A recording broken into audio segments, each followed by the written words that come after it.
Il y a eu une évaluation assez complète faite en 2007 lors de la 8e session de la conférence des partis et cela a conduit à l'adoption d'une stratégie décennale pour 2008-2018.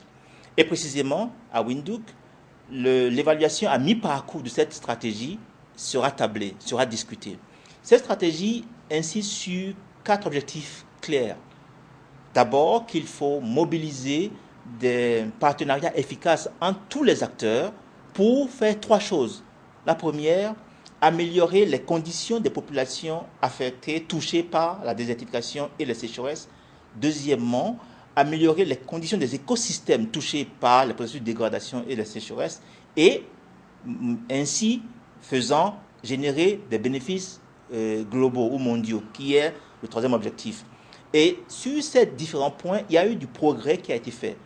Et moi, j'appelle maintenant, vu que les outils qui doivent permettre le partage des connaissances, des expériences, mais aussi qui permettent de mesurer les investissements qui ont été réalisés, ces outils sont en place. Elles ont démontré que si la conscientisation, la sensibilisation a fait du chemin, a fait du progrès, par contre, les investissements n'ont pas suivi. Par contre, l'intégration dans les politiques publiques nationales au niveau des pays touchés, intégration des programmes d'action de lutte contre la désertification dans les plateformes de réduction de la pauvreté, d'accélération de la croissance, de lutte contre l'insécurité alimentaire, cela n'a pas encore été fait. Et parce que cela n'a pas été fait, eh bien, les partenaires au développement aussi ne viennent pas assez investir dans ces domaines-là. Donc, j'en appelle à ce que cette priorisation-là se fasse. Et c'est aussi la conclusion majeure tirée par les chefs d'État lors du sommet du 50e anniversaire qui s'est tenu récemment à Addis Abeba. Il y a ce paradoxe qui veut que l'Afrique tire sa principale richesse de la terre et des ressources naturelles et que ce soit en même temps le continent qui souffre le plus de la désertification. Qu'est-ce qui peut être fait, à votre avis, pour inverser cette tendance, pour faire en sorte que cette richesse soit gérée de façon durable? D'abord, le paradoxe n'est qu'un paradoxe apparent. Au plan des processus naturels, il faut admettre que plus de la moitié des terres agricoles ou arables africaines sont dans des zones sèches, dites arides, semi-arides et subhumides sèches, plus de la moitié. Deuxièmement, l'agriculture africaine est encore une agriculture de subsistance, une agriculture pluviale qui dépend fortement de la pluviométrie. Et parce qu'elle est de subsistance, elle a tendance à accélérer les processus de dégradation des terres. Ajoutez à cela le fait que l'Afrique est l'épicentre des changements climatiques. On parle, dans les négociations du climat ou sur le climat, on parle de ne pas atteindre à la fin de ce siècle un maximum de plus de 2 degrés Celsius de hausse des températures. Mais il y a des zones déjà au Sahel qui ont déjà atteint ces plus de 2 degrés de Celsius de hausse de la température. Donc l'Afrique est dans l'œil du cyclone, si je puis dire, en termes de changement climatique. En même temps, on peut dire que ces défis-là sont autant d'opportunités pour recadrer, recentrer l'action publique et l'action de tous les acteurs. Oui, l'économie africaine est une économie qui est largement fondée sur,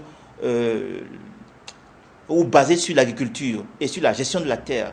Malheureusement, quand on regarde le discours africain sur le changement climatique, il ne met pas assez l'accent sur le fait que si l'Afrique est dans l'œil du cyclone des changements climatiques, le salut, la réponse, construire la résilience à ces chocs-là viendra par une gestion durable des terres. Je me réjouis que le sommet du 50e anniversaire ait mis l'emphase sur cela. Il reste maintenant à traduire cela dans les actions. Les acteurs africains, non seulement les paysans, mais aussi l'agro-industrie africaine, doit comprendre que la dégradation est aussi un risque économique, un risque pour les affaires, en même temps qu'un risque social, un risque, mais parfois même culturel.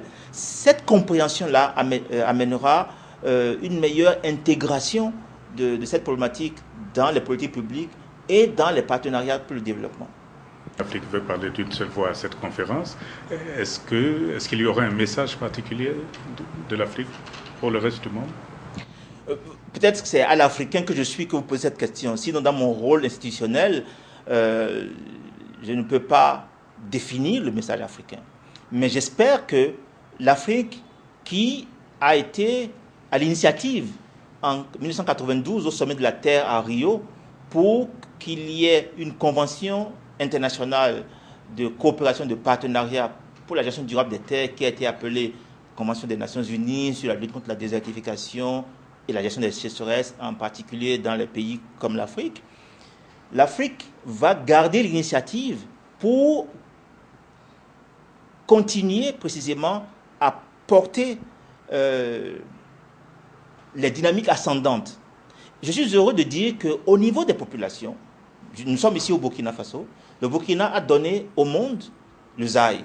Comme vous le savez, le zaï est une technique qui permet sur une parcelle déjà dégradée, de la restaurer à travers des trous creusés où on y met des engrais organiques et on plante. Ces trous permettent à la fois de mieux capter l'eau quand il pleut, de réduire le ruissellement, donc de réduire l'érosion des sols, et en même temps d'accélérer la régénération naturelle assistée. Et le zaï a permis, dans la sous-région du Sahel, de régénérer des centaines de milliers d'hectares. La question c'est, qu'est-ce que les gouvernements, qu'est-ce que les autres acteurs vont faire pour que cette technique-là soit davantage disséminée et que les investissements soient portés à l'échelle. Voilà autant de choses. Donc, autant le défi est grand, autant la réponse potentielle, elle est là. Et le moment est venu pour que non seulement nous fassions davantage pour partager les connaissances, mais aussi nous fassions davantage pour mobiliser les ressources et les investissements pour ce faire.